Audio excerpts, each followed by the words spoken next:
people say, there's a market correction. Here's the market correction we've been waiting for. Maybe now I'll actually be able to buy my first home. Unfortunately, guys, you're going to have to cool your jets a bit. There are reasons why sales have fallen and prices are starting to follow. Unfortunately, those same reasons are probably why it will still be unaffordable to those that did not buy when prices were a bit higher. Here's the thing: people will always buy the real estate that can max out on the price, the biggest thing they can afford, because they want to be proud of what they buy, and that's just human nature. If lenders and governments make it really easy and cheap for people to borrow a lot of money to buy a home, those people will do so. Consequently, real estate prices will go up. That's what's been happening with a record low interest rate over the past few years. Now, here's the thing though. As soon as we start doing the reverse, making it both harder and more expensive to buy, people won't be able to buy homes at the same price as before. They'll buy cheaper homes, or they won't buy homes at all. Now, real estate prices will fall, and eventually, sales will fall, and then eventually, prices will start to follow suit. Now, that's what we've been seeing right now in a lot of markets in BC, but especially in the Metro Vancouver market.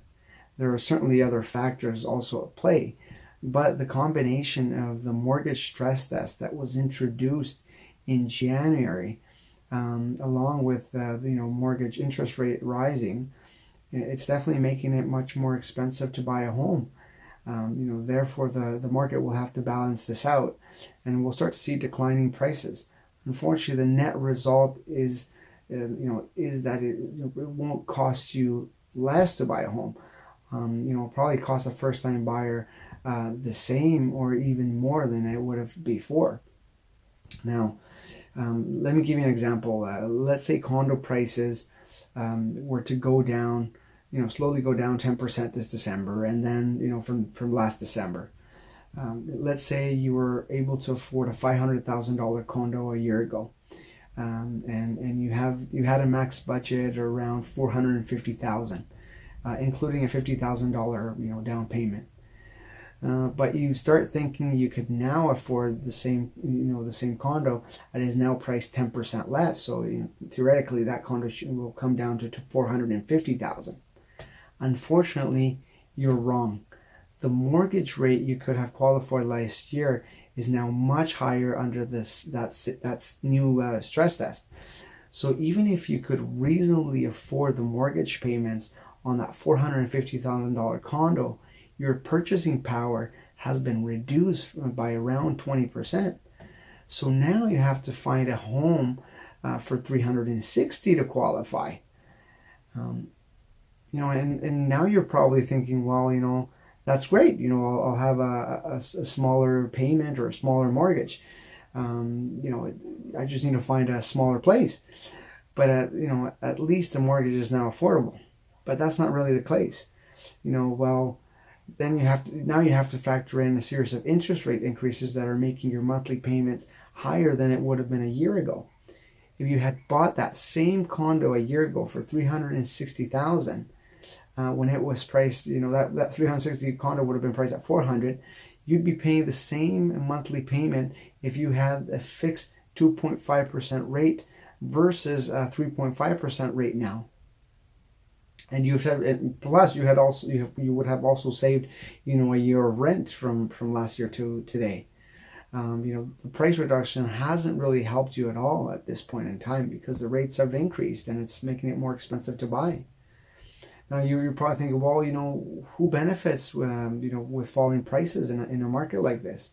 And as is often the case, the conclusion is that in this market, the people that will benefit are the people that have been in the market for a while. And unfortunately, it won't benefit the people that just want to get into the market because it's more expensive to get in. However, in a market like this where you have, condos that have increased in value and townhouses that have increased in value substantially, and we still haven't really seen a big decline yet in those prices. However, we have seen a decline in the detached market. Somebody that's thinking of maybe moving up that wants to sell that condo or townhouse and buy a detached house is going to be in a much better position than when things were going high, because they can still get a fairly decent price for their condo or townhouse, and they're going to pay way less now for a detached home. So people moving up should really be, taking advantage, or at least considering, what their opportunities are for them if they have that equity in their house, and if they are able to finance that new higher purchase. So, my advice though, you can't time the market.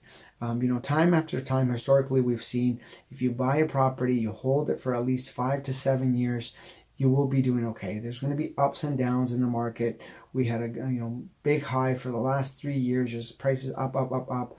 We're starting to see a small peak, but eventually prices do go up again, and things balance out. So, whatever your situation is, start thinking there is a good option maybe right now to move up, and it might be a good time to buy. So, guys, what do you think? Where do prices have to come down to make sense for you to buy, or for make sense for people that haven't bought to get into the market? Do you keep taking those interest rate hikes going up, and prices are coming down, but are you really able to afford more? Maybe not. Are you able to buy now?